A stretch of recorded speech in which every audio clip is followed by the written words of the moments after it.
ನೋಡಿ, ಮೊದಲು ಈ ಮಾಧ್ಯಮಗಳು ಇಷ್ಟೊಂದು ಸಕ್ರಿಯ ಆಗೋದಕ್ಕಿಂತ ಮುಂಚೆ ಎಷ್ಟೆಷ್ಟೋ ನಡೀತಾ ಇತ್ತು.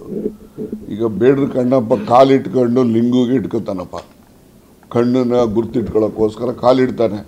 ಹಂಗಂತ ಅಂದಾಕ್ಷಣಕ್ಕೆ ಬೇಡ್ರ ಕಣ್ಣಪ್ಪ ಲಿಂಗ ಒದ್ಬಿಟ್ಟಿದ್ದಾನೆ ಅಂತೇಳಿ ಬರ್ಕೊಳಕ್ಕಾಗ್ತದ? ಅಲ್ಲಿನ ಪರಿಸ್ಥಿತಿ ಏನಿದೆ, ಅಲ್ಲಿ ಯಾಕೆ ಅವ್ರು ಒಳಗಡೆ ಹೋಗಲಿಲ್ಲ ಅಂತನೋ, ಒಳಗಡೆ ಹೋಗೋದಕ್ಕೆ ಜಾಗ ಇರಲಿಲ್ಲ ಅಂತನೋ, ಏನೋ ಒಂದು ಅಲ್ಲಿನ ವಾತಾವರಣಕ್ಕೆ ತಕ್ಕಂತೆ ಅವರು ಅಭಿಪ್ರಾಯ ಸೂಚಿಸಿರ್ತಾರೆ. ಅದಕ್ಕೆ ಹೆಚ್ಚು ಮಹತ್ವ ಕೊಟ್ಟು ಅದನ್ನು ವೈಭವೀಕರಿಸಿ ತೋರಿಸ್ಕೊಳ್ತಕ್ಕಂಥದ್ದು ಸರಿಯಾದಂಥದ್ದಲ್ಲ.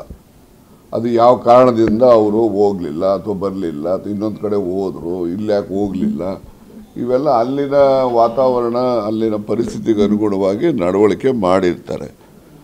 ಅದಕ್ಕೋಸ್ಕರನೇ ದೊಡ್ಡ ವ್ಯಾಖ್ಯಾನ ಮಾಡಿಕೊಂಡು ಅದಕ್ಕೇನೆ ಈ ಸಿದ್ದರಾಮಯ್ಯ ಹಿಂದೂ ವಿರೋಧಿ ಅಥವಾ ಅಲ್ಪಸಂಖ್ಯಾತರನ್ನು ತುಷ್ಟೀಕರಣ ಮಾಡಲಿಕ್ಕೆ ಮಾಡ್ತಾರೆ. ಈ ರೀತಿ ಎಲ್ಲ ಸರಿಯಾದಂಥದ್ದು ಭಾವನೆಗಳು ಬರೋದು ಸರಿಯಲ್ಲ.